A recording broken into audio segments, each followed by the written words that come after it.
And now, from beyond our dimension, this is the JeffMara podcast.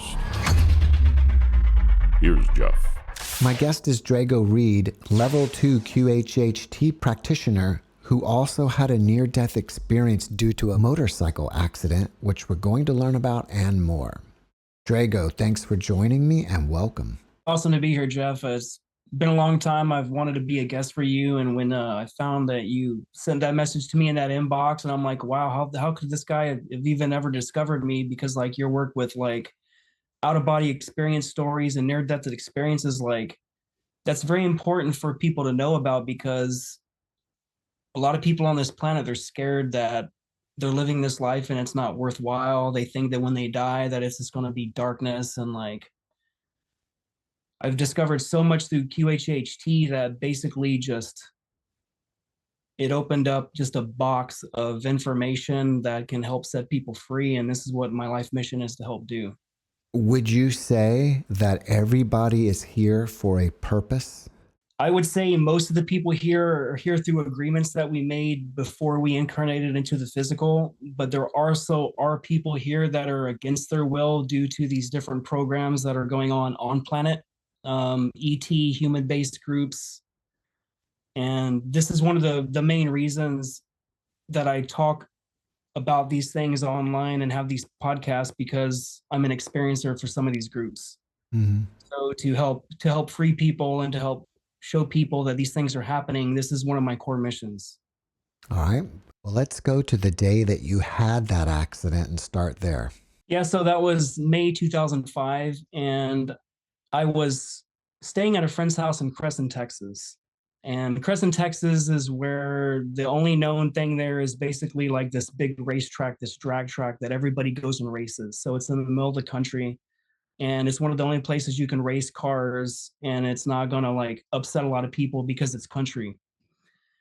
And I just remember getting woke up early in the morning about 7:30, and they told me that they had to go take one of their kids to the hospital because they were sick.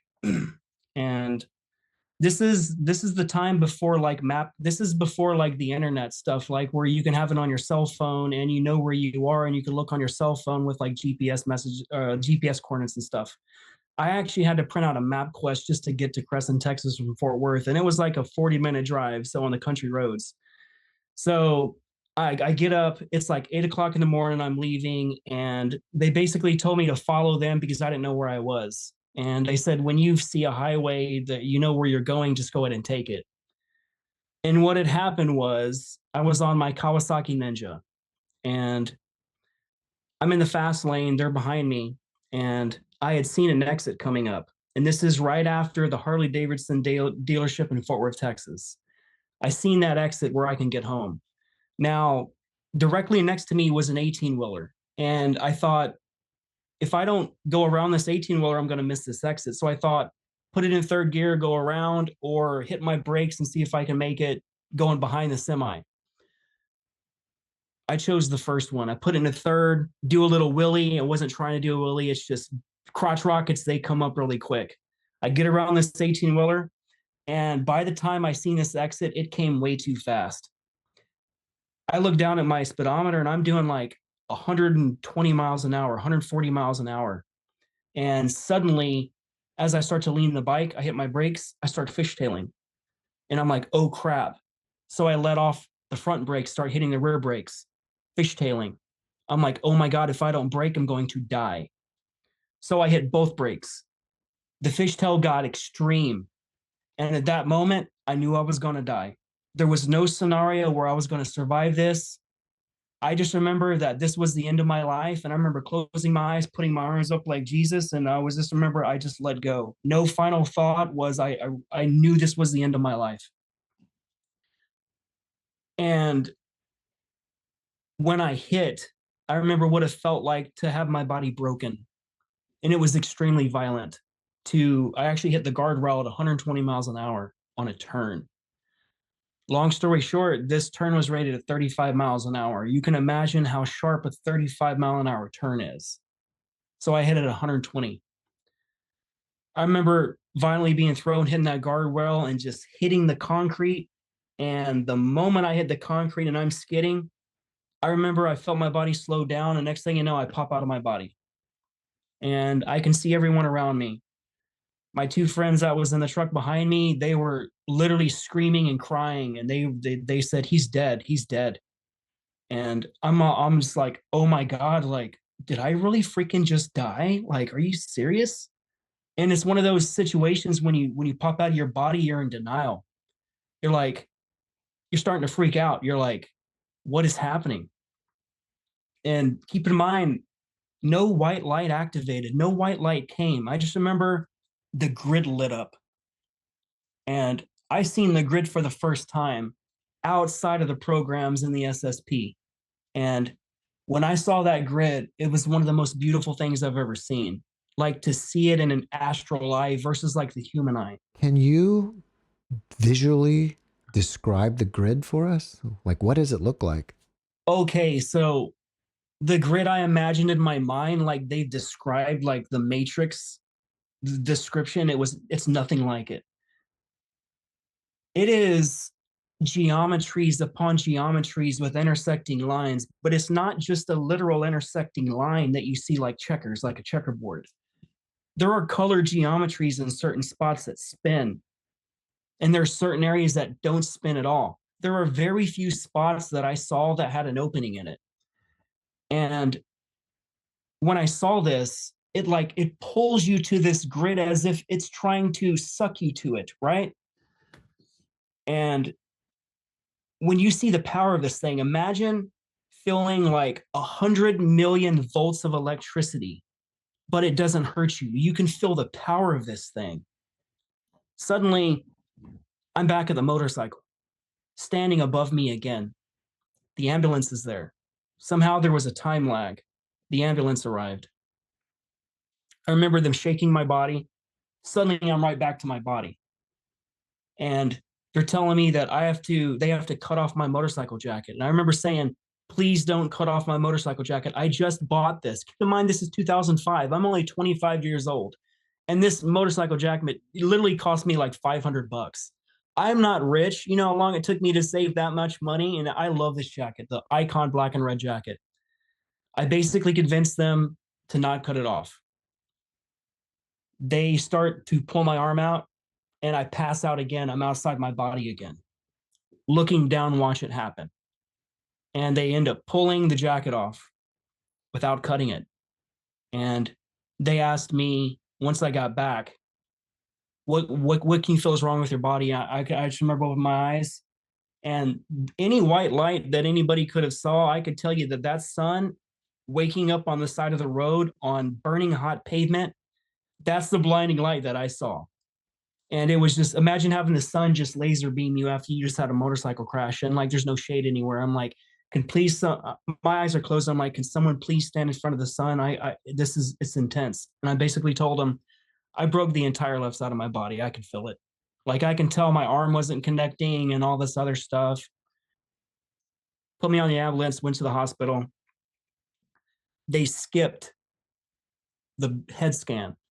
I just came in with a traumatic bike injury, and they skipped the head scan. The only thing they did was give me an x-ray to make sure I didn't break my neck. It was clearly obvious I didn't break my neck. My entire shoulder was broken. My collarbone was broken 7 pieces. My scapula bone was sticking out of my back. Since they didn't do me a full body CAT scan, it was years later. It was around 2012. I ended up totaling my Honda S2000 drift car, put me in the hospital. We did the full body scan that time, the x-rays. And the radiologist, like, if you don't mind me asking, did you have like a car crash of some kind? And I'm like, well, I had a motorcycle crash in 2005. She's like, how many bones did you break? I'm like, I broke this, I broke that. And she's like, what about everything else? I'm like, what do you mean everything else? She's like, do you not see all this scarring, all these masses of all these broken bones? So basically, I found out that all that pain I was living in, keep in mind, I almost lost my left leg from my knee down. Like, I remember looking down after they released the neck brace to make sure I didn't break my neck. I remember looking down, you could see my bone. It was freaking awesome. It didn't freak me out at all. It wasn't terrifying. I was intrigued. I'm like, I wanted to look. I'm like, that's freaking cool, man. Like, no one had a mirror too in a hospital. No one has mirrors. I'm like, does someone have a CD or like a Mayo tray we can turn around and I can see this? But that car crash actually put me to see a neurologist, and the symptoms I was having since that time of the car crash and the motorcycle crash, I was telling the neurologist what was happening. She didn't believe me. She thought I was lying about my symptoms. So she sent me to a neuropsychologist. And we ended up doing this like 15-hour test, IQ test. It tests if you actually have brain damage, is it real? Or is this person lying to try to get financial compensation? We proved beyond a reasonable doubt that I damaged my parietal lobe, reticular activation system, my occipital lobe, all kinds of hemispheres of my brain. And it made me really deficit in certain ways, but it also dramatically increased my IQ. It turned me into a polymath.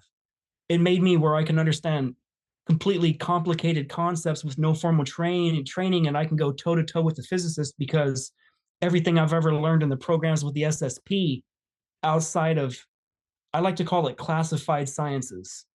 This is what we're taught in the programs. This is real science. Stuff based on like the Einstein equals MC squared and like thermodynamics and all this stuff. This is a lie. We have free energy propulsion. We have 0 point energy. There's so many different systems of energy we can access that you don't need fossil fuels. You don't need an input to then create an output, like putting like 1 amp into a technology and it puts out 5 amps, which means you're 4 amps over unity, which means you're technically producing energy from a low input of energy. But like, I'm here now. What is the grid? Okay, so with what I've ever learned, I think the grid is what the Christian mythos story calls the firmament. It is a physical covering. And what we learned in the programs, using actual travel outside space, we either use portals or we use certain places where we leave the planet. So when you see a rocket launch, they're aiming for a certain trajectory. There's only certain spots they can physically leave this grid, this matrix covering, and other people call it the quarantine. A quarantine was put up, and it is a physical covering, and it's militarized by ET and human factions. And this grid has been here for a very long time, and it predates our human story. So when I started seeing it talked about in the Bibles, I was like, people took it too literal, like the fundamentalist Christians where they think it's actual solid firmament. I don't believe they had the intellectual language to really explain what it was 2,000 years ago. So the evolution of our own language now has the context and the words to actually describe what it actually is. Like in the Bible, they talked about Ezekiel's will. When God came down, he came down in what was known as a chariot, wheels on wheels. There was no way to physically describe it as a ship or a spaceship because there was no context to space travel or anything outside of Earth, because everything outside of Earth was known as heaven. So when God says, I'm returning back to heaven, he's going back to outer space. And that God is not the big G God. That's the lowercase g God. So like the God of the Bible is actually, his older name is Enlil. His younger name is Yahweh. And this is one of the original Anunnaki. So around 450,000 years ago, we found out through QHHT, we found out through the SSP history, we found out that these beings, these Anunnaki, came around 450,000 years ago. And around 200,000 years ago, they edited us. They put their mark on our DNA. They changed the amount of strands we had. They put their religious worship gene in our DNA. They kept telomere number 2. They shortened our lifespans to 70 years old, because before that, the Bible clearly shows that the beings had lifespans of at least 1,000 years. And like Noah, for example, Noah was the son of Enki. He was also known as Atrahasis and all these other names in Babylon and Mesopotamia. But like, it's cool to see that even the grid was talked about in the ancient tablets. that this technology was put up in order to prevent. It has a lot of implications, and it is known as a lot of names. It's known as the grid. It's known as the death trap. It's known as the firmament. I've had Dr. Courtney Brown on twice, which I'm pretty sure you know him. Yes, he's And remote viewed the death traps. well, he's talked about that this is a prison planet. And if you're in agreement with that, would you say the grid is our electronic prison bars? Okay, so thank you for bringing up, because I didn't want to just say death traps, because a lot of people in our community, they don't like that. They think that it's a lie and it doesn't exist and it's part of a psyop. If this was a psyop, how are all the top remote viewers in the world all seeing the same stuff? So if you think about that, that is true. Dolores Cannon, the teacher and founder of quantum healing hypnosis technique, also known as QHHT, she discovered a lot of things. And she had a very Christian upbringing. She didn't know a lot about space travel and all that stuff, because again, this was like in the 1950s when she kind of came across past life regression and reincarnation. Because in the 50s, it was really stigmatized. If you believed in reincarnation, it was heresy according to Christianity. But no one realizes that Jesus originally taught reincarnation to his inner circle. It was the Council of Nicaea in 325 and Emperor Constantine and Yahweh, the Anunnaki, destroying this information. Like, they had all these books removed, major books, the Jubilee, Job, all these major books that talked about reincarnation, that talked about extraterrestrial beings coming from other planets, and how we had these ancient space wars with like the Mahabharata and like the Indian Vedas and all those space wars, and the Vimanas, the War of the Gods. And like, there's so much information from all these ancient civilizations that show these beings came from another planet. They enslaved the current population. They then edited with their DNA that current population that already existed. So the Bible God Yahweh did not create humans. Their signature only started in our DNA, and you can see it. You can see it in the human genome map, the mapping project that they did. The Anunnaki, their symbol is an X. They actually signed our DNA. And we found that in the secret space program. A lot of our genetics and a lot of our genetic engineering, it comes from the Anunnaki and other races. But the Sumerian tablets, for example, they perfected the ability to not have to go between lives to be judged. So can you imagine that you have a species and you're constantly warring, and this warring causes nuclear war on your own planet, to the point where it makes your male population sterile, where you can no longer replicate your own species. So you've got to now become master geneticists in order to save your species. That's what actually happened. So a lot of that's what they do. The Emerald Tablet of Thoth the Atlantean, it starts out, it says, "I am Thoth, king of Atlantis. I basically built the pyramids. The face of the Sphinx is me, and my brother Marduk chipped it off during the pyramid wars."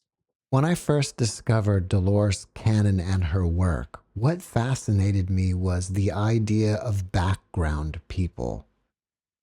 What percentage of the population do you think are background people? I like to describe it like this. We was talking earlier before we started recording about Rizwan Virk. He talks about the simulation hypothesis, and I told you that I haven't wrote a book yet, but I've been writing books for 4 or 5 years without stopping, obsessively. And I realized I couldn't just make one book, because how can you talk about so much experience with what I've been through between lives, in the SSP, in all these programs? How do you summate that into a singular book? It's not possible. So I decided to write volumes. Understand this. There's only the mind. There's only one being in this entire creation, this universe, this multiverse. One exists. And what it did was it created beings within beings. Imagine that all life, all consciousness is loaded. It's located within Taurus. And this Taurus is all past, all present, all future, and all current timelines existing simultaneously. All the different dimensions, third, fourth, fifth, sixth, seventh, all of them, they all exist here and now. So the theory of the matrix, when you come and you enter the illusion, you have certain agreements to experience. When you're in your ET body, your physical light body, you might have done something throughout history of your entire experience. So when I say history, I mean your entire existence. It could be a million years. It could be a number so high that there is no number to quantify it. I'm talking about hundreds of thousands of trillions of numbers. And when you enter this, there has to be background players. It's like a video game.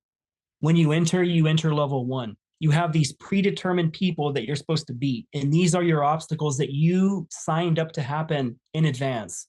So like, let's say the level 1 boss is your main antagonist is 7 years old. The bully that's going to then destroy your life. It could be an embarrassing moment that carries you into adulthood. Now, if you don't defeat that enemy, you lose the game, meaning that you stay in the trauma, you don't see what it taught you, and you dwell in it, not living in the current, which is the future. You have the ability to realize that the boss is you. There are no other beings except for you. So in that level 1 game, there's going to be background people. When you drive the car to get to that level 1 boss, a lot of the people around you don't even exist. They're a figment of the illusion, which is a shared delusion of consciousness. So the actual beings that are here, we are surrounded by, if I could estimate, 80% background people. So when you're driving your car and these people are passing you, you're watching them text, you're watching them pick your nose, you're watching them cut you off, don't actually exist. And they're designed to take you off your plan. They want to make you emotional. They want to cut you off as part of the background programming to keep you in a lower program state. It produces energy. This is what David Icke talks about. This is what Dr. Courtney Brown talks about. It wasn't always a prison.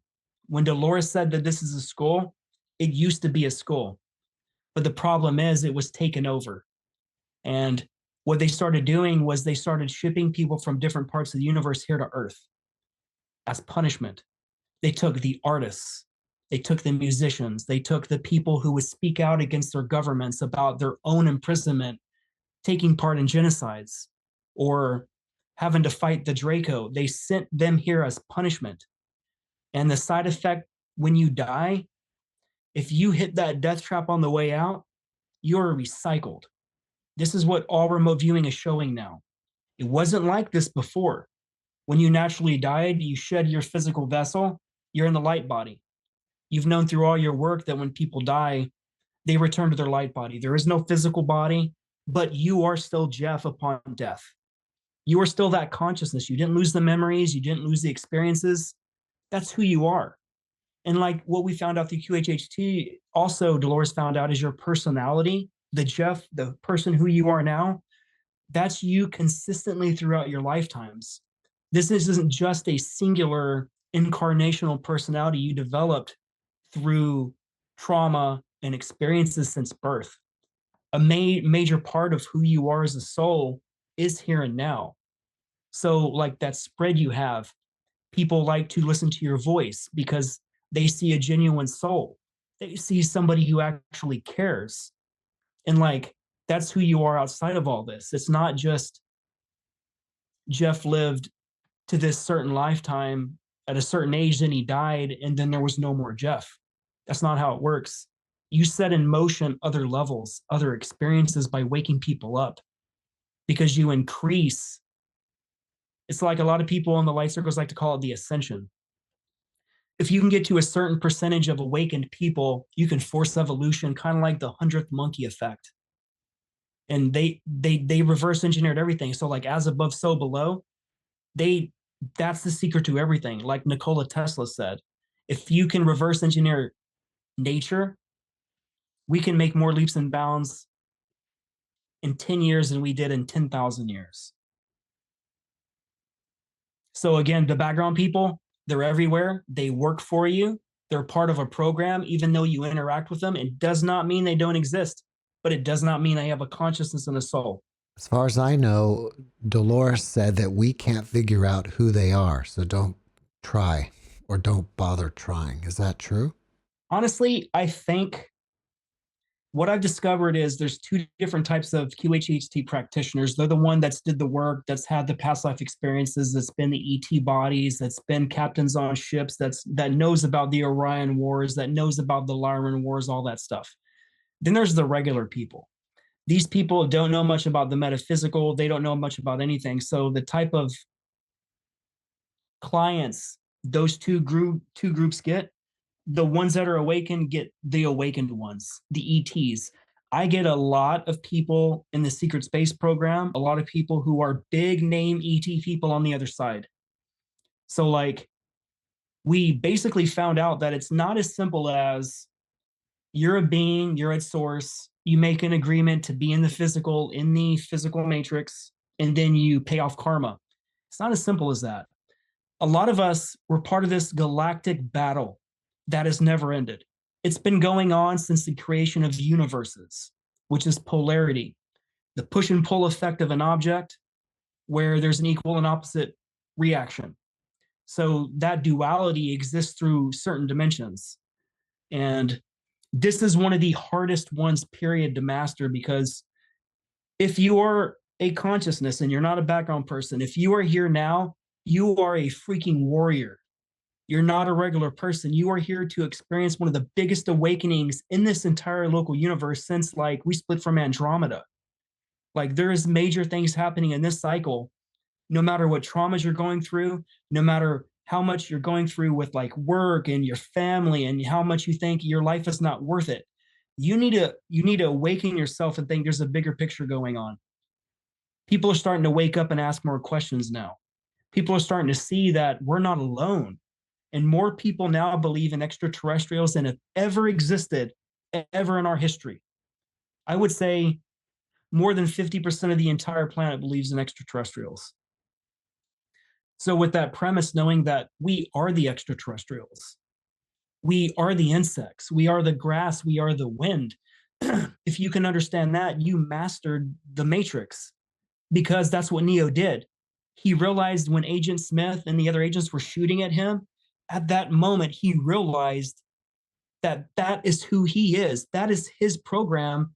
That is his matrix. And there only is one user.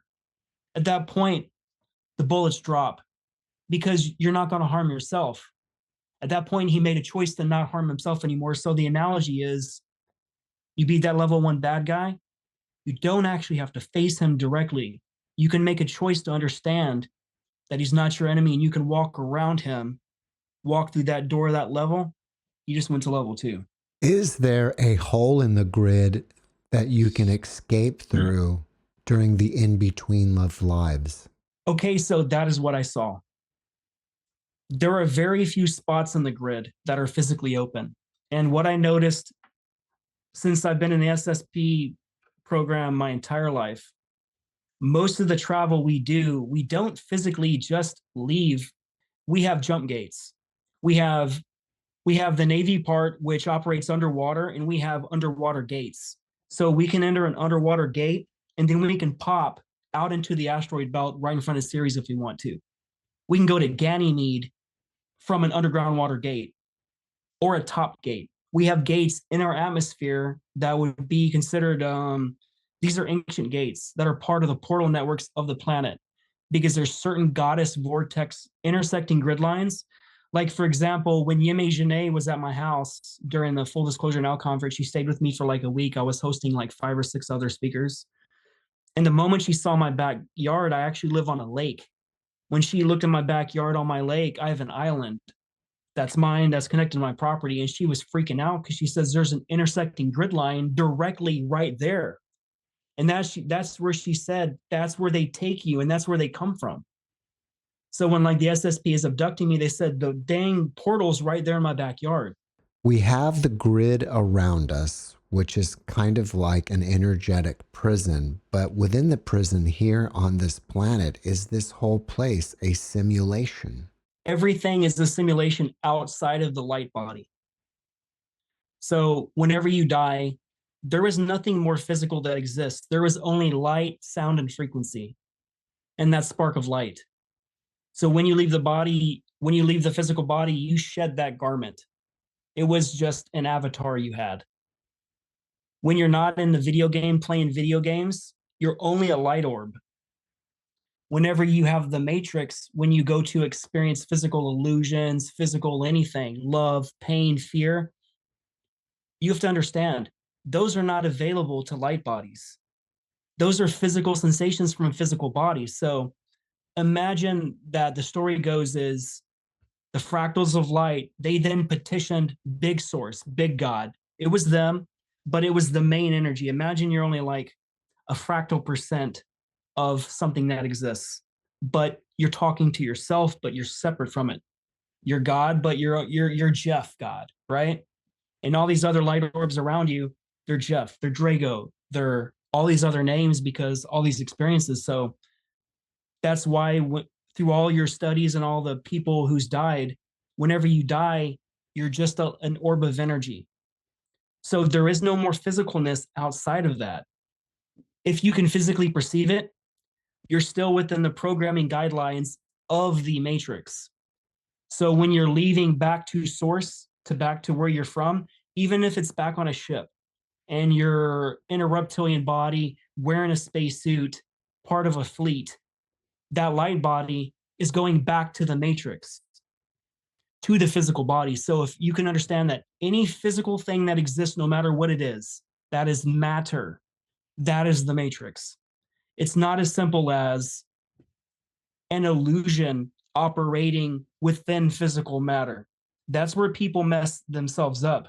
Because if you've died, I've died so many times in these programs that you perfect death and you don't even fear death anymore, because it's like Dolores Cannon says, the moment you die, it is as if you were sitting in a chair and you got up from that chair and you're standing and you're already outside your body.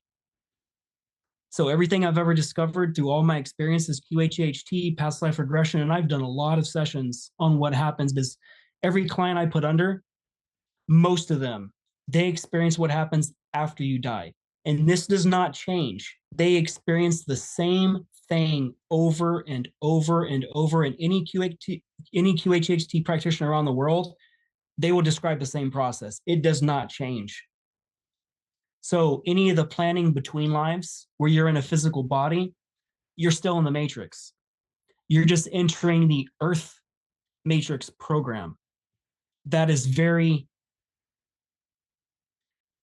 it's set up as a prison, just like you're saying.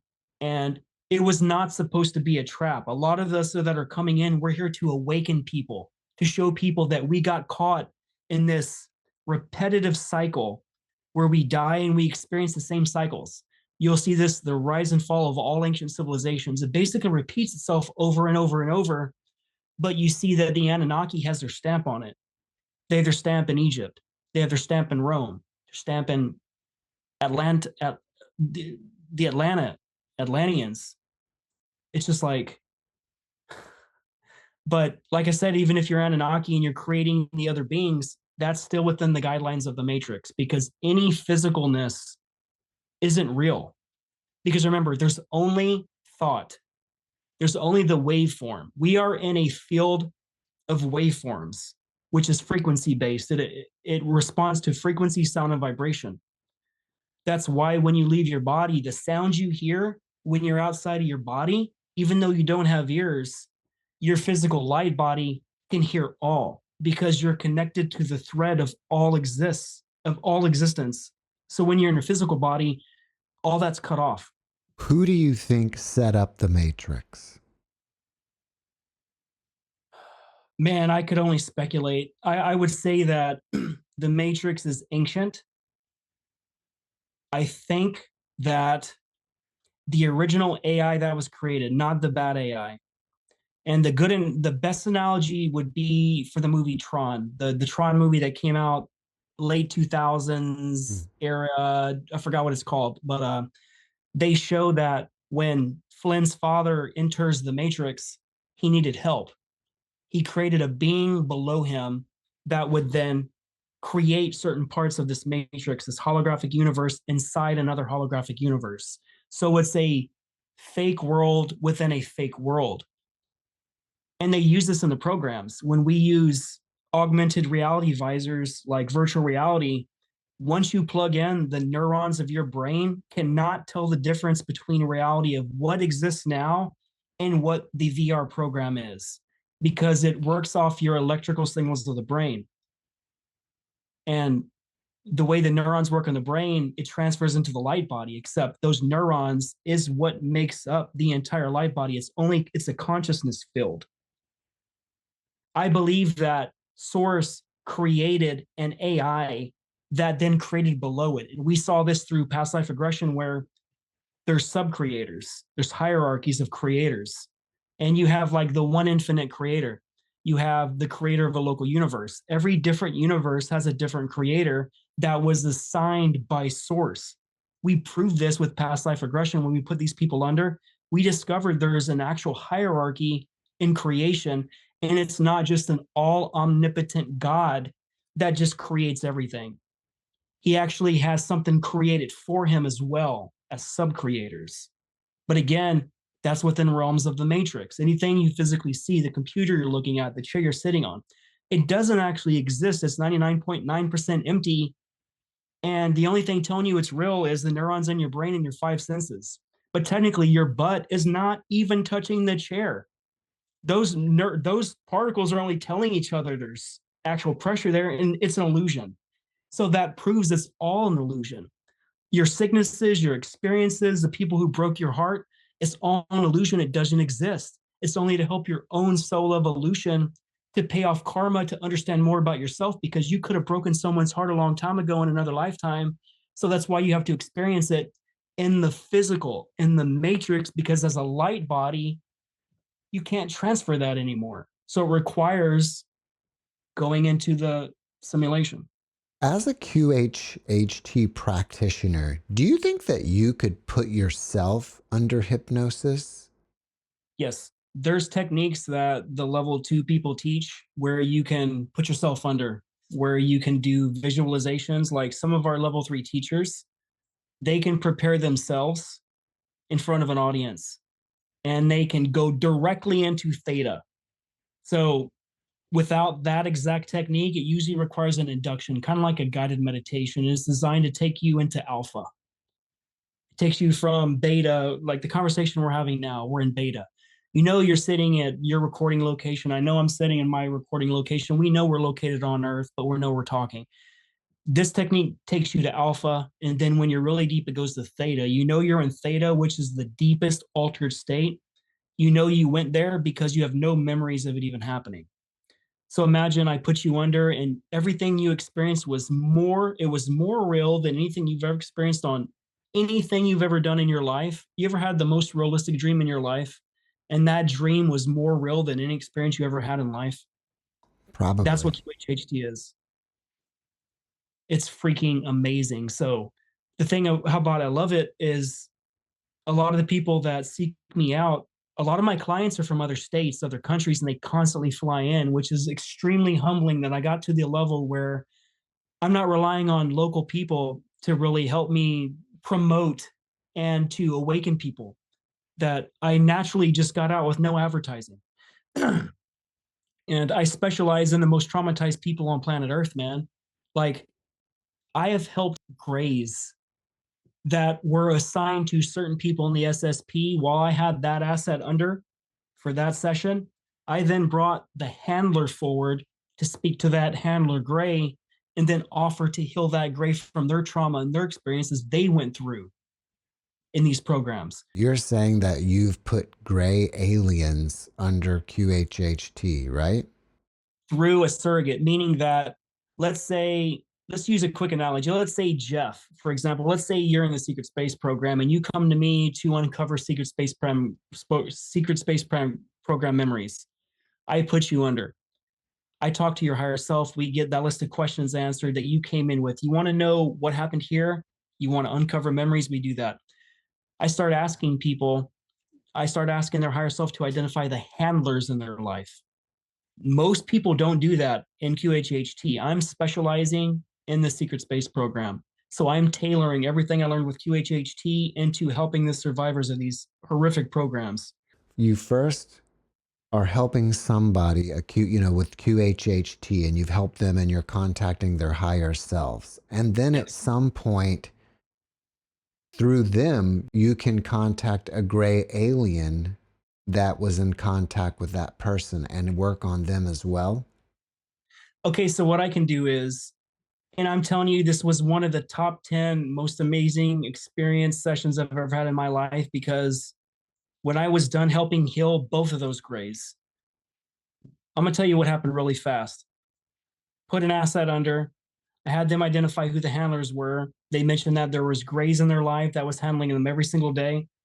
I then use a technique where I say, I'm asking the being that's acting as the handler to come up now through time and space, to come up now and speak. Hello, who am I speaking with?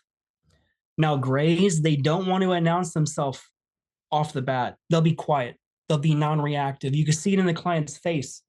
They'll lay back and you see the emotions change. They get super serious and they won't move. An average human, when you have them under, they have motions, they have movements. But when a gray comes through, they are 100% analytical, as if they're looking at you through their eyes with those eyes closed. And I brought a being forward known as Mother. And Mother was reaching the end of her lifespan, and she had a protege that was only 4 feet tall. I think she was around 7 foot, 8 foot tall. And her protege was 4 foot tall, much younger. And it was her main objective to pass her total knowledge onto her predecessor that would then take over that function of the programs to act as handlers in the programs for the human-based groups. And I asked Mother, I'm like, how much trauma have you accumulated over all these lifetimes and stuff? Because it's obviously you're contributing to harming us. And I know that a lot of it is against your will, because I know your own people has been enslaved as well. So I had her actually talk about it and what actually happened. And she said she's been storing this trauma in her actual center, in her heart center. And a lot of it was blocked. These grays, a lot of them experience love, but a lot of their heart centers, their heart chakras are kind of blocked. And I asked Mother, I said, would you allow me to help you release some of these traumas? And you've seen that Mother changed when I asked her, and she says, interesting. No human has ever offered this. I'm like, you mean to you? She's like, no, to the gray species. I'm like, hold on. You're telling me that not a single human has ever tried to help you and help your entire species release trauma? She said, no. I'm like, I was shocked. I said, can I help you release this trauma? We identified what it was from. When Mother released this trauma, the sound that my client made when Mother was releasing this trauma, it was a moan I've never heard before that was not human. And it was so amazing. I'm talking about, this is what it sounded like. It was just like, oh, it was that constantly. And I'm like, holy crap. And she said what I did to her would be remembered. And her little protege, he was acting like he wasn't trusting me at all since the beginning. I offered to do the same thing to him, and I basically built a connection with these grays. And keep in mind, I let Mother know that I asked Mother, I said, can you look into my light body? She said, yes. I said, can you look into the experiences your people has done to me in another lifetime? She said, yes. I said, can you look into me now and see these experiences? She's like, okay. I said, so you can see now that you have traumatized me lifetime after lifetime and harmed me and people that I love. So you can see that I'm willing to let this go for your highest good and forgive you and help heal you. And she allowed me to do it. And I'm telling you, man, I've never heard of that even being a thing before. And it was, again, to help my perceived enemy heal for something, like that can create the 100th monkey effect. That can show that we are the same beings and we're not separate. And when you harm us, you're harming yourself. But even though in the midst of me being traumatized, and I still choose to show love in the end. Are there people incarnated here as humans that previously to come in here were ETs or are ETs? So the client I put under was Hecate. You would have to look up that being's name. A lot of people's not familiar with who Hecate was, but let's just say that the person I put under was the main person in Egypt and South America. And this was not a borrowed lifetime, meaning that if you were going to incarnate and you had a specific mission, Jeff, and you didn't have the experience to fulfill that mission on this earth incarnation, you're allowed to check out a book of someone's specific experience. You know how a lot of people, they claim that they're the incarnate, they are Jesus, and they're like the embodiment, physical incarnation of Jesus reborn. What they actually did was they checked out Jesus's book, meaning that once you check this book out, you download it into your light body. By all intents and purposes, you are Jesus. You have all their memories, all their experiences, kind of like a walk-in. That's a good way to describe it. It's kind of like a walk-in. When a walk-in takes over a soul, typically that soul has been traumatized. It wants to give up. So in order to prevent that, you can finish the mission by allowing another being to take over the reins of that avatar. And the moment they take over, they check your book out, they download all your memories. They are you. She was the original person. And her husband is another major Egyptian player and somebody I serve with. He actually serves under me. His name is Arkim Ra. And he was a big player in Egypt as well. I've confirmed this through the QHHT, through him and his wife. Are there any television shows or movies out there that give you any sort of idea of what it's like in the SSP, or what the SSP encounters out there? Altered Carbon.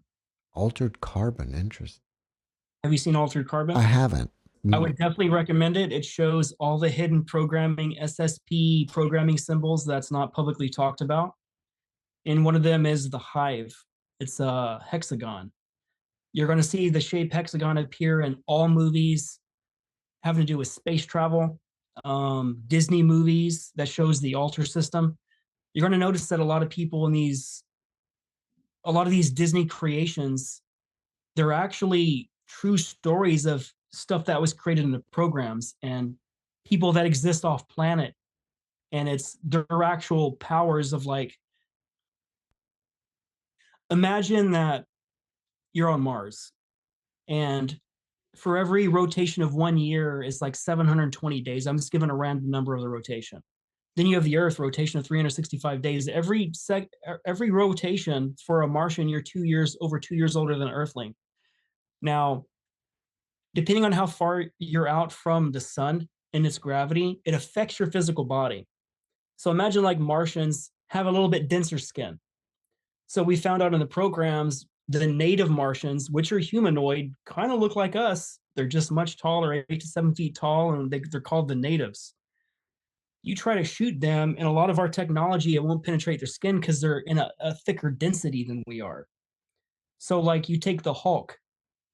Hulk would come from a planet that had certain radiation, turn their skin green, and supercharge their skeletal frame. So when you put genetics like that from that kind of planet onto Earth, you create a being that's so dense that our modern weapons can't even penetrate it. So the SSP reverse engineered all that. So that's what really happened. So in that show, Altered Carbon, they not only show how they did the genetics and how they would cut different species and they would cut it into the human genome and they would make you hybrids. Like I've been cut with gray DNA, with draconian DNA, all kinds of stuff, and it gave me all these abilities. And for the longest time, a lot of my abilities I thought were from my motorcycle crash, but I realized my motorcycle crash awakened the abilities I have in the programs. And it's just like, it's like Jason Bourne. Imagine one day you wake up and like you can not only do the things you can only do in the programs, but you actually have a memory of it now. Versus like Jason's Bourne going through that story where he has to slowly find out that he was in a military program. He went through trauma-based mind control. altars were created for compartmentalization and security reasons, and then all these abilities start coming out. That is literally what happened after my bike crash, the following 10 years after my bike crash. So imagine what that's like to have an awakening, to not only remember the stuff that happened before your lifetime, and then boom, it explodes at 25. So it's been a wild ride since then, man. And like, it feels like it got like 1,000 miles an hour. It keeps getting faster and faster and faster, and it'll stop when I die.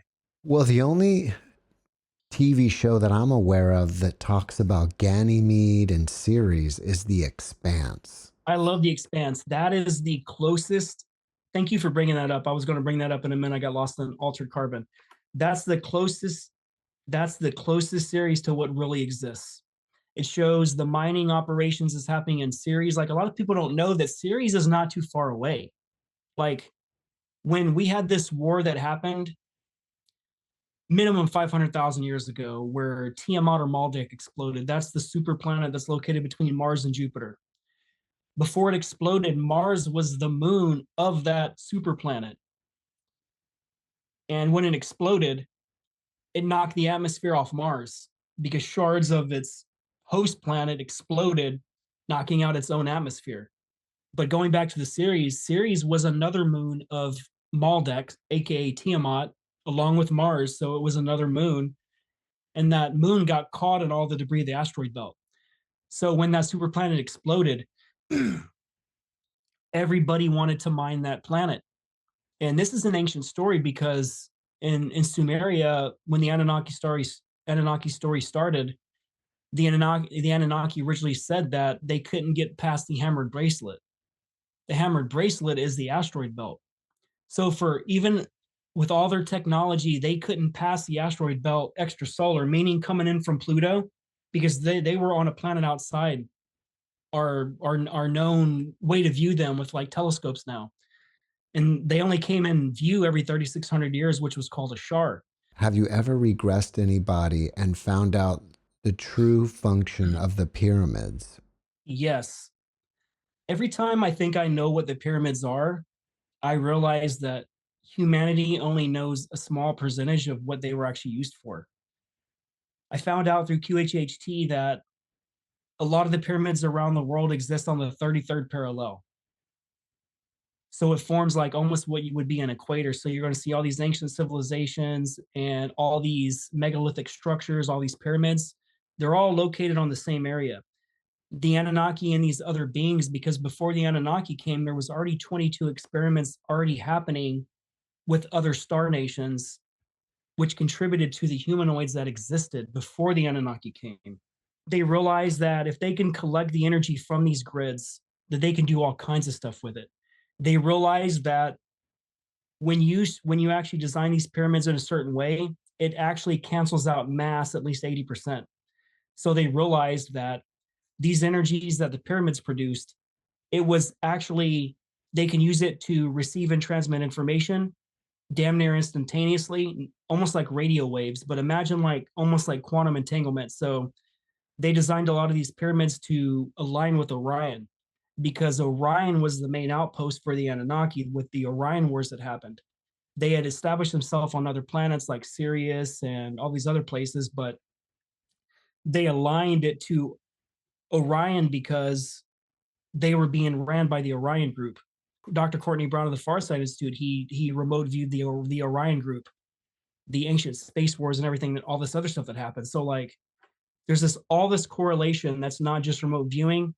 It's not just QHHT sessions. It's not just in the Sumerian tablets. It's all saying the same stuff. It's used for healing. It's used for shielding. It's using for fixing the wobble of the planet, because before the grid was established, not the grid, the energy field. Imagine like the rings of Saturn. It's the same theory of the rings of Saturn. You can then weaponize or utilize the energies coming from the planet, and it goes into everything. You can even use it to produce free energy. So that's what they did. They used this frequency that was being produced, and they could literally soften stones. They could literally cancel 80, 90% of its mass, and they can have people lift it. Or the remote viewing in the QHHT has shown that they used crystal wands that produced a frequency that literally moved these megalithic blocks. And there was not slaves. It was a handful of people that were doing this. And they did it in a way where they were building it from the fourth dimension down into the third dimension. So when they designed these pyramids, they created it in the dimension above in another physical place, and then it manifested in the physical reality. So if you can imagine just physical beings toiling away trying to build these megalithic structures, just the Pyramid of Giza, just one, like Khufu, do you know how long that would take just to carve out those stones and to design the blueprints of the insides, and how it wasn't designed for storing humans? They used it for ascension. They used it for so many things. That's why all the 33rd degree Freemasons and Jesus and Alexander the Great and all Hitler, all these major people, they all went to Egypt to go in these pyramids to be initiated. So it's just like, I don't know, man. The pyramids do so many things, but just understand now they're not in alignment anymore. Like the pyramids of Giza, they're no longer aligned with Orion.